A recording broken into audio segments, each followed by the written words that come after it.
दोस्तों, जाने अनजाने में हम कुछ ऐसी गलतियां कर देते हैं जिसका पछतावा हमें बाद में होता है। हमें जब अपनी गलती का एहसास होता है तब बहुत देर हो जाती है।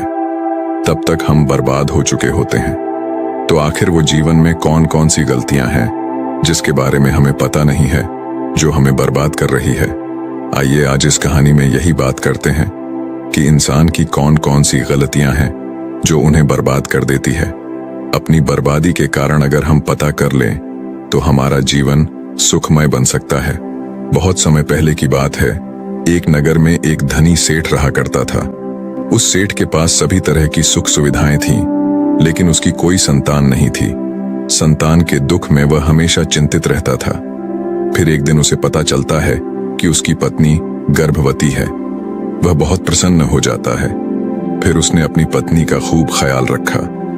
ऐसे में एक दिन उसके घर पर एक पुत्र का जन्म होता है। सेठ पुत्र के जन्म पर बहुत ही प्रसन्न था। उसने पूरे नगर में मिठाई बंटवाई और उसकी खुशी का कोई ठिकाना न था। देखते ही देखते उसका पुत्र बड़ा हो गया और सेठ ने अपने पुत्र को गुरुकुल भेजने का निर्णय किया ताकि वो पढ़ लिख कर एक विद्वान बन सके। अभी उसके पुत्र की उम्र ज्यादा नहीं हुई थी, लेकिन उसने छोटी ही उम्र में अपने पुत्र को गुरुकुल भेज दिया। गुरुकुल में वो बालक अच्छे से शिक्षा ग्रहण करता, अपने गुरु की सभी आज्ञाओं का पालन करता। ऐसे में वह बालक वहां का सबसे होनहार विद्यार्थी बन गया। गुरुकुल में उस बालक ने सारे वेद, पुराण और शास्त्रों का अध्ययन किया और बहुत बड़ा विद्वान बन गया। गुरु भी उस बालक से बहुत ही प्रसन्न थे कि उसने छोटी सी ही उम्र में सारा ज्ञान अर्जित कर लिया। लेकिन वो कहते हैं, न समय कब बदल जाए किसी को पता नहीं रहता है। ऐसे ही एक दिन किसी प्राकृतिक आपदा की वजह से उसके माता पिता की मृत्यु हो गई। और जब उसके माता पिता की मृत्यु हुई तब तक उस बालक की शिक्षा पूर्ण नहीं हुई थी।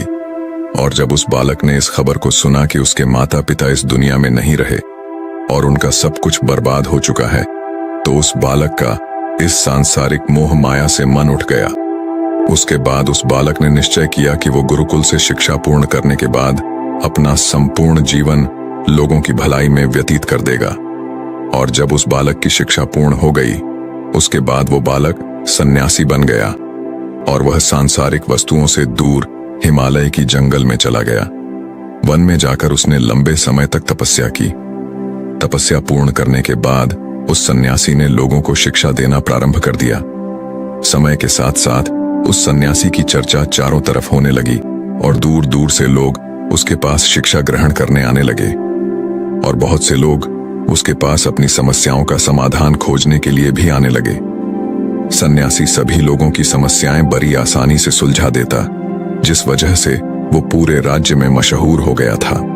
लेकिन जिस नगर में वो रहता था, उस नगर का राजा एक क्रूर व्यक्ति था।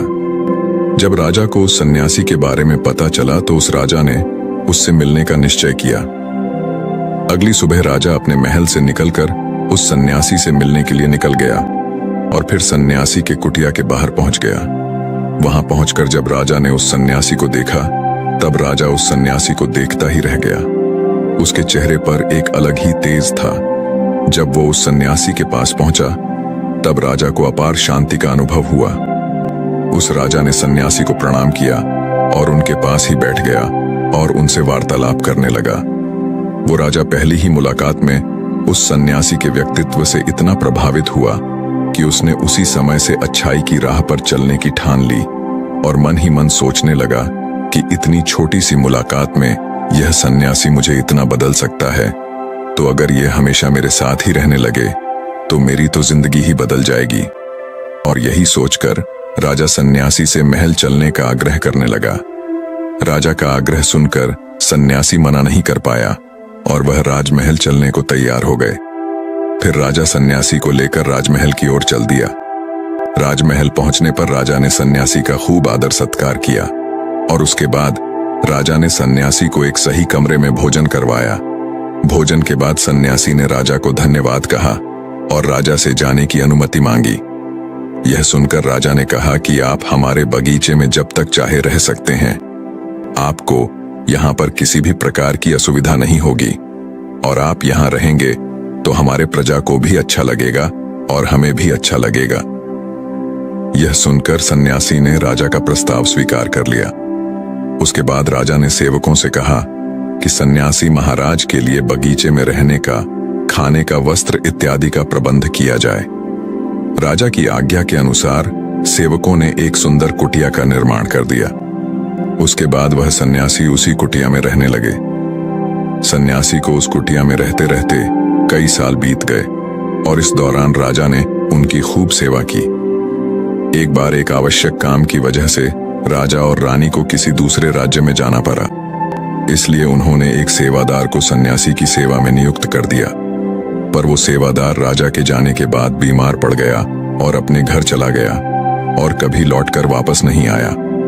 ऐसे में राजा जब वापस आया तो सन्यासी क्रोध के मारे उस राजा को बहुत कुछ सुनाया और राजा से कहा कि हे राजन, जो जिम्मेदारी तुम पूरा नहीं कर सकते तो उसे उठाते ही क्यों हो। तब राजा ने सन्यासी से क्षमा मांगते हुए कहा, हे गुरुदेव, यदि मुझसे कोई भूल हो गई हो तो उसके लिए मैं आपसे क्षमा मांगता हूं। मुझे क्षमा कर दीजिए और आप अपना क्रोध शांत कीजिए और कृपा करके बताइए कि आपको क्या कष्ट हुआ है। यह सुनकर उस सन्यासी ने कहा कि तुम्हारे जाने के बाद मुझे यहां पर किसी ने भोजन नहीं दिया और मैं बहुत दिनों तक भूखा ही रहा। मुझे यहां पर आकर किसी ने पूछा तक नहीं कि मैं किस हाल में हूं। यह सुनकर राजा ने सन्यासी से फिर से क्षमा मांगे और कहा, हे गुरुदेव, आज के बाद ऐसी कोई गलती नहीं होगी। और इसके बाद मामला शांत हो गया। जब राजा और सन्यासी के बीच वार्तालाप हो रही थी तब रानी भी ये सारी बातें चुपके से सुन रही थी और सब कुछ देख रही थी। उसके बाद राजा ने उस सन्यासी को कोई भी शिकायत का मौका नहीं दिया और उसकी खूब सेवा की। परंतु कुछ दिनों बाद राजा को फिर किसी आवश्यक कार्य से अपने राज्य से बाहर जाना पड़ा। लेकिन इस बार राजा ने राज्य से बाहर जाने से पहले अपने रानी को कहा कि जब तक मैं नहीं आऊं तब तक आप स्वयं सन्यासी की देखभाल करोगी। यह सुनकर रानी ने कहा कि जी महाराज, आप निश्चिंत होकर जाइए, मैं सन्यासी महाराज की अच्छे से सेवा करूंगी। उसके बाद रानी हर रोज भोजन बनाकर सन्यासी को भेज देती थी। लेकिन एक दिन रानी नहाने के लिए चली गई और सन्यासी को भोजन देना भूल गई। सन्यासी ने काफी देर तक भोजन का इंतजार किया, लेकिन जब भोजन नहीं आया तो सन्यासी सोच में पड़ गया कि आज खाना क्यों नहीं आया। उसके बाद सन्यासी ने सोचा कि वो खुद महल में जाकर देखेगा कि आखिर अब तक खाना क्यों नहीं आया, और फिर वह महल पहुंच गया। जब वो महल के अंदर दाखिल हुआ, वहां उसकी नजर रानी पर पड़ी।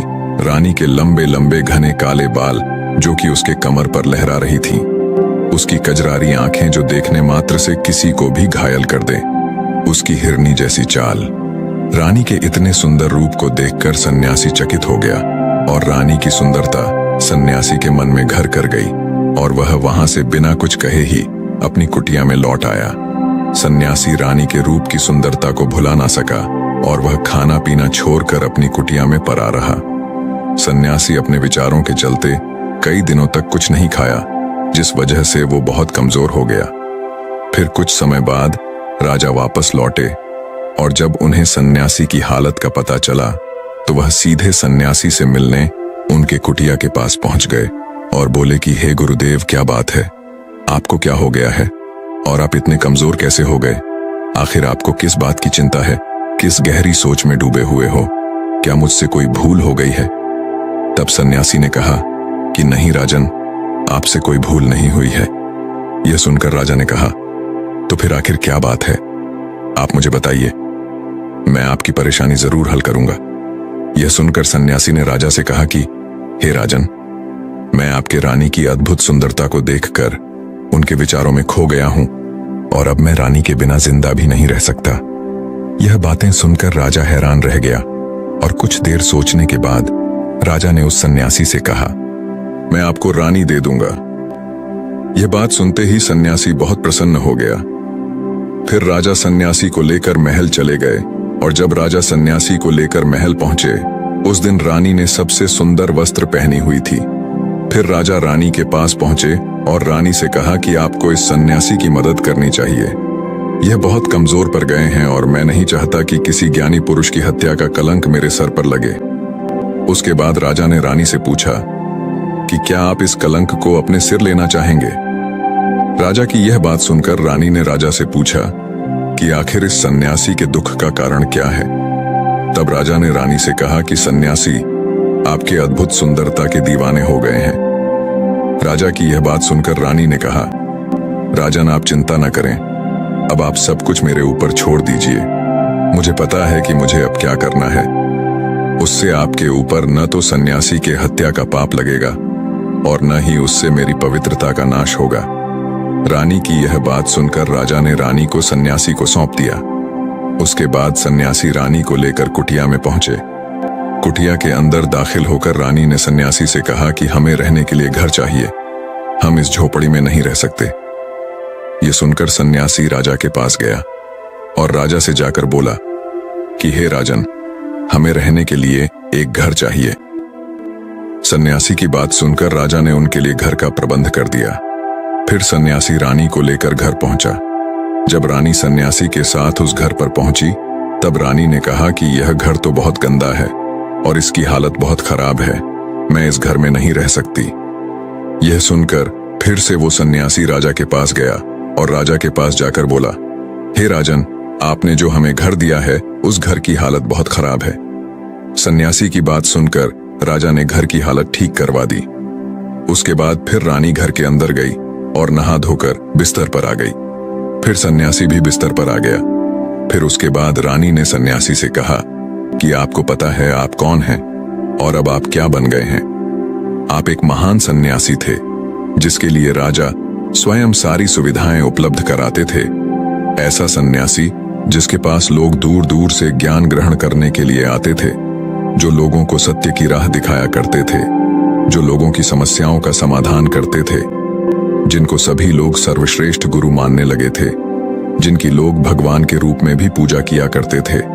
और आज आप अपने वासना के कारण मेरे गुलाम बन गए हैं। रानी की ये सारी बातें सुनकर उस सन्यासी को बड़ा झटका लगा और उसे महसूस हुआ कि वो तो एक सन्यासी है और वो ये सब क्या कर रहा है। वो तो इन सारी सुख सुविधाओं को छोड़कर शांति की तलाश में वन में चला गया था। जब सन्यासी को सुध-बुध आई तो वो जोर जोर से रोने लगा और चिल्लाने लगा और रानी से कहने लगा, मुझे क्षमा कीजिए महारानी, मैं ये क्या करने जा रहा था। मैं अभी इसी वक्त आपको राजा के पास सौंप कर आता हूँ। सन्यासी की ये बात सुनकर रानी ने सन्यासी से प्रश्न किया कि हे गुरुदेव, मेरे मन में भी एक प्रश्न उठ रहा है, कृपया मेरे प्रश्न का उत्तर दीजिए। रानी की यह बात सुनकर सन्यासी ने कहा, पूछो, तुम्हारा क्या प्रश्न है। फिर रानी ने कहा, जब आपको उस दिन भोजन नहीं मिला तो आप बहुत क्रोधित हो गए थे। तब मैंने आपका ये रूप पहली बार देखा था और तभी से मैं आपके व्यवहार में परिवर्तन महसूस कर रही हूं। ऐसा क्यों हुआ गुरुदेव?